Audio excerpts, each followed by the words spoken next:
Oi pessoal, sou o Fábio Barreto e estou aqui no mais novo vídeo aqui do meu canal.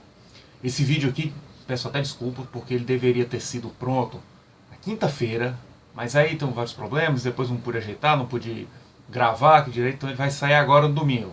Mas tudo bem, eu estou querendo, ainda estou naquela ideia minha de alimentar esse canal com 2 vídeos por semana, viu? Toda semana 2 vídeos, preferencialmente segunda e quinta-feira. E essa semana não deu certo aqui, mas na outra eu vou me esforçar mais e vai dar certo, tá bom? Então pessoal, antes de começar aqui esse vídeo, eu queria que você fosse aqui embaixo, se inscrevesse, tá? Aperta o sininho, que aí sempre que ele for atualizado, toda semana você vai receber notificações de vídeos novos. Eu vou falar sobre vida de estudos, vou falar de livros, filmes, é um negócio bem legal. E assim, vou pegando as sugestões, solicitações que o pessoal fizer. Às vezes o pessoal dá umas dicas boas, aí, cara, dá uma dica sobre isso, sobre aquilo, tal, fala daquilo. Beleza, se puder, eu vou procurar atender vocês, tá certo? Beleza, então vai lá, se inscreve e participe, curte aqui. Seguinte, eu falei sobre a história de falar livros e já comentei um livro aqui anterior, o livro Imbecil Coletivo, do professor Olavo de Carvalho. E hoje eu vou voltar a falar de livro também. Vai ser um novo vídeo daquela série Book Review. E dessa vez eu vou falar de um livro de poesias, que é o Clepsidra, do poeta português Camilo Peçanha. Tá aqui, ó. Essa edição portuguesa pela Ulisseia. Tá? Comprei aqui em Fortaleza, eu ainda estava na escola. Teve uma Bienal do livro lá, sei lá, 2000, acho que foi aí. Que aí eu estive lá, encontrei, pá, comprei. Seguinte, esse livro me marcou um bocado, a poesia, principalmente naquela época ali, 99, 2000, que foi uma época que eu estava virado mesmo em literatura, eu só queria saber de literatura. Eu lia poesia, romance o tempo todo, direto, o tempo todo.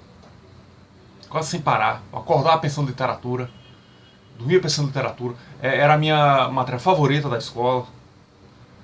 Tá? Então esse livro, naquela época a gente começou a estudar literatura de verdade, né? Aí era assim, estudava uma corrente, aí falava daquela corrente em Portugal e no Brasil. Aí no caso dele, por exemplo, o simbolismo. Foi mais no final do ano, eu até lembro. Então, começava a estudar o simbolismo, as características gerais, simbolismo de Portugal e simbolismo brasileiro. Ele, como vocês já entenderam, pertence ao simbolismo português. É isso mesmo. E eu sempre lendo um pouco do que tinha lá no livro, no manual, gostei bastante daquilo. Fiquei muito curioso por ele, mas eu não tinha na biblioteca, era um livro difícil. Fiquei muito feliz quando encontrei. O Epsilon é um livro pequeno, tem menos de 100 páginas. Seção que parece que já era da edição aumentada. Isso porque, aliás, não sei se é da aumentada, mas acho que sim. Porque o livro original foi publicado em 1920. 1920. Em 1945, novos poemas foram encontrados e foram adicionados à coletânea. Entenderam? Mas ainda assim é um livro pequeno e não é uma leitura assim, normalmente vai te estender muito, apesar de ser um livro denso, um tanto denso. Mas eu já estou meio que me adiantando. Eu, em vez de fazer isso, eu vou fazer o seguinte: eu vou começar um pouco pela biografia do poeta, né? Falar um pouco da vida desse poeta, desse autor, até para a gente entender um pouco da obra dele. Camilo Peçanha nasceu em Coimbra, no ano de 1867. A mãe dele parece que era uma moça pobre, uma moça humilde. O pai parece um estudante. Então ele não nasceu num meio tão abastado. Alguns postos, mas não foi abastado. No entretanto, ele conseguiu cursar a faculdade, formou-se na Faculdade de Direito da Universidade de Coimbra, lá mesmo, no ano de 1891. E já naquela época ele colaborava com alguns periódicos, escrevia artigos e poemas para jornais, que era uma coisa comum na época, bastante comum. Hoje, menos, vamos dizer assim, hoje, pelo menos me parece menos. Naquela época isso era comum, isso não era tão estranho. Mas aí, 3 anos depois, ele mudou-se para Macau. Macau, quem não sabe, foi um antigo território português, uma colônia portuguesa, que fica na China. É pequenininha, como se fosse uma ilha. Praticamente uma ilhazinha, uma cidade-ilha. Até pertinho de Hong Kong. Lá ele exerceu função de juiz, função de registro predial, trabalhou no conservador do registro predial. E teve uma vida, digamos assim, exterior, uma vida pública, muito discreta. ele não é propriamente uma figura muito biografável. Assim, ele não tem grandes lances, não se envolveu em polêmicas políticas, polêmicas religiosas, até polêmicas culturais, questões sociais. Não, ele teve uma vida muito discreta. Ele foi um cara muito na dele. Nessa época, no Oriente, ele casou-se com uma chinesa e também travou amizade com um escritor português, um outro chamado Venceslau de Moraes. Quem não conhece, Venceslau de Moraes foi um militar, escritor português que se notabilizou muito por livros sobre o Oriente, especialmente sobre o Japão. Eu até já li, eu tenho aqui alguns livros dele, já li um. É muito interessante, é um autor que tem me interessado muito. Aqui eu tenho essa veia orientalista, muito interesse em certos povos do Oriente, um autor bem interessante. Talvez o principal orientalista da língua portuguesa. E isso também marcou muito o nosso poeta aqui. Camilo Peçanha tem uma certa influência, não diria tanto de autores, mas de um certo meio cultural, que ele se impregnou lá em Macau, uma certa influência da cultura chinesa, entende? Da cultura oriental, principalmente a chinesa. Um pouco contraste com o Moraes, que foi do Japão. Ele depois mudou-se para o Japão, casou com um japonês e viveu a vida toda lá, morreu até lá. Mas Camilo Peçanha também morreu no Oriente, morreu em Macau, em 1926. Camilo Peçanha nunca teve grande, vamos dizer, organização e apego por publicar e conservar, catalogar seus poemas. Não, ele muitas vezes escrevia um poema, entregava para um amigo, às vezes nem escrevia, ele não escrevia o poema, ele guardava de cabeça. Depois as pessoas meio que tinham que reconstruir aquilo ali.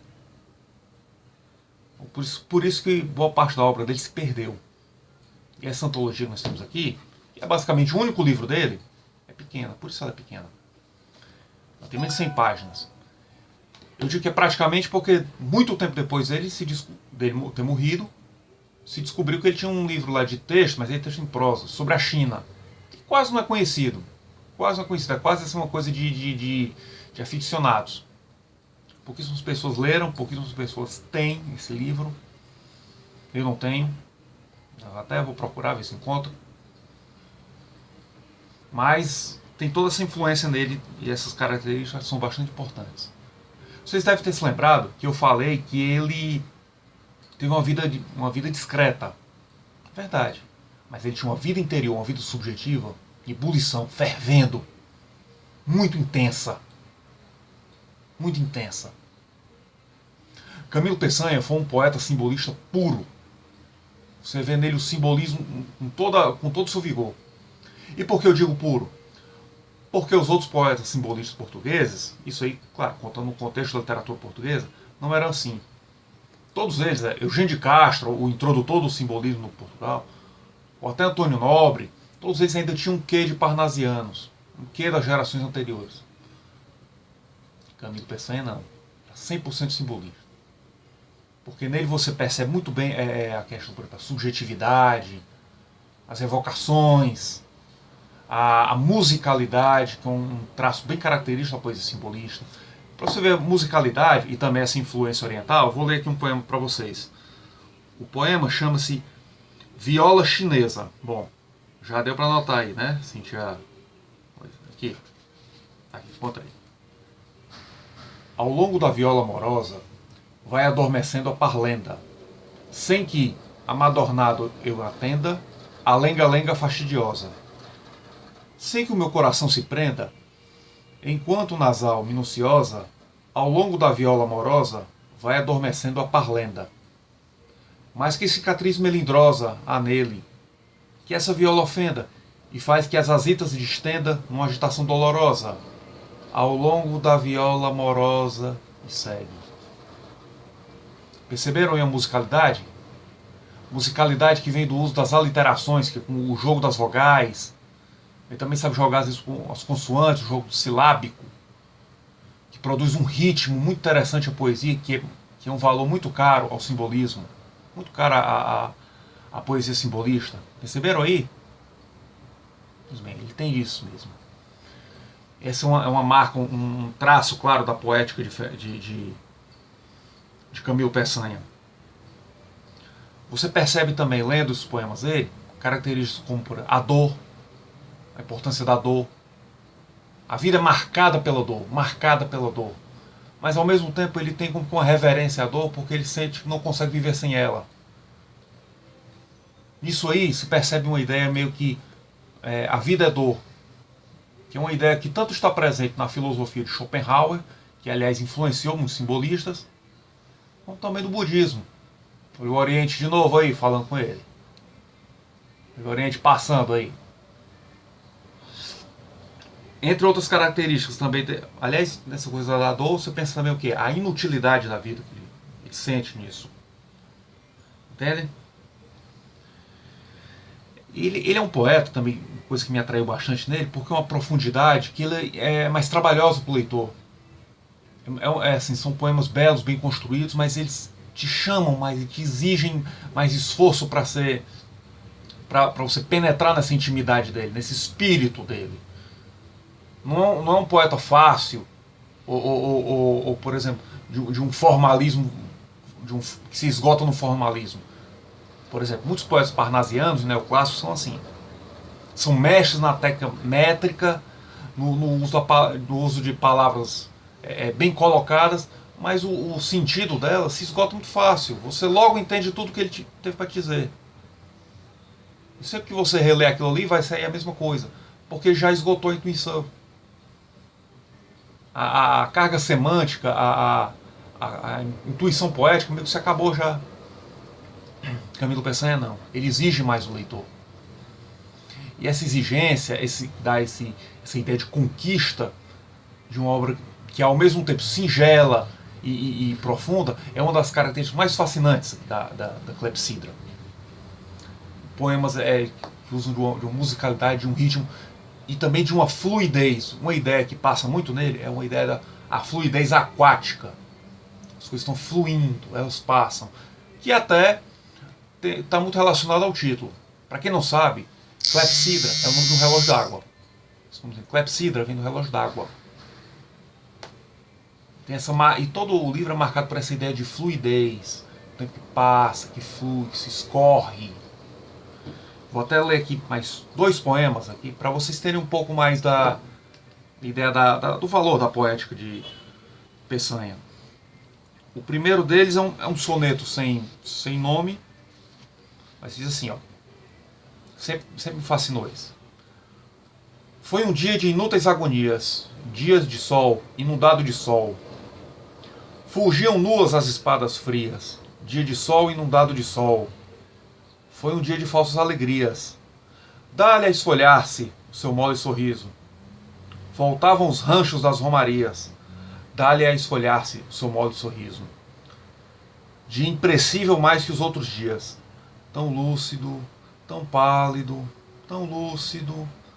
Difuso de teoremas e teorias. O dia mais fútil que os outros dias. Minuetes de discretas ironias. Tão lúcido, tão pálido, tão lúcido. E o poema seguinte, que é o poema Vida, já não é um soneto. Mas veja bem, até a ideia da água já aparece até no primeiro verso. Choveu, e logo na terra humosa, irrompe o campo das liláceas. Foi bem fecunda a estação pluviosa. Que vigor no campo das liláceas! Calquem, recalquem, não afogam. Deixem, não calquem, que tudo invadam. Não as extinguem, porque as degradam. Porque as calcam, não as afogam. Olhem o fogo que anda na serra. É a queimada, que lumarel. Podem calcá-lo, deitar-lhe terra, que não apagam lumarel. Deixem, não calquem, deixem arder. Se aqui o pisam, rebenta além. E se arde tudo, isso que tem. Deita-lhe fogo, é para arder. Incrível, não? Pessoal, eu vou deixar na descrição aqui do vídeo os links para alguns poemas deles, aqui do Camilo Peçanha, que eu transcrevi num blog que eu edito, que é só compilando o texto de outros autores, o Casa de Autores, tá bom? Eu vou colocar aqui os links, e aí vocês confiram mais aqui da poética desse autor, e claro, procurem por esse livro. Sei que ele é difícil de achar, mas vale a pena. Mas tem editoras novas aí que vão surgir, estão surgindo aí, que já estão interessadas em editá-lo. Ok? Então um forte abraço e até o próximo vídeo.